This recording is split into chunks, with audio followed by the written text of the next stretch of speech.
On March 22nd, armed men burst into this concert hall near Moscow, killing at least 137 people and wounding more than 180 in one of the deadliest attacks in Russia. ISIS-K, the Afghan branch of Islamic State's militant group, says it was behind the attack. Russia has cast doubts over the claim, while the United States says it has intelligence confirming it. Here's what we know about ISIS-K and their motives for attacking Russia. Islamic State's Khorasan, or ISIS-K, is named after an old term for the region that includes parts of Afghanistan, Iran, and Turkmenistan. The group emerged in eastern Afghanistan in late 2014 and quickly established a reputation for extreme brutality. Its leader, 29-year-old Sanallah Ghaffari, has overseen its transformation into one of the most fearsome branches of the global Islamist network. ISIS-K has a history of attacks inside and outside Afghanistan.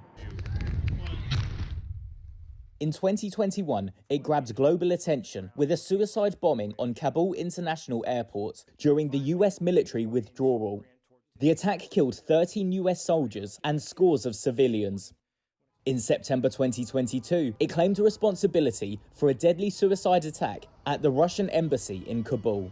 ISIS-K does remain a viable terrorist threat.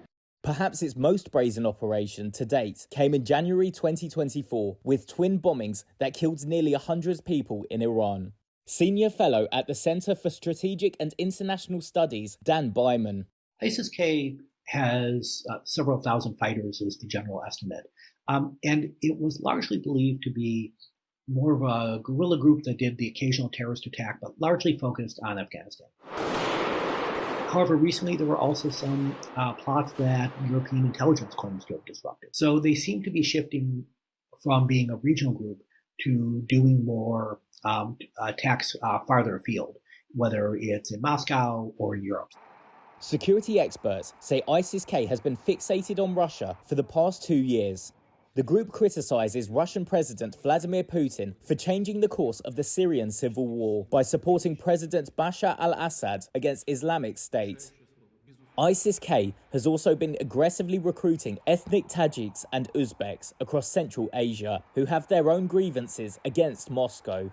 So Russia is a longstanding enemy of the broader jihadist community. If you go way back to the, of course, the struggle in Afghanistan against the Soviet Union. Fast forward a bit, and Russia, of course, backed Syria during the Civil War, and the Islamic State was on the other side of that. So Russia is seen as working with Syria, fighting Muslims in the Caucasus and Central Asia. So both the group in particular, but also the broader community are very anti-Russian.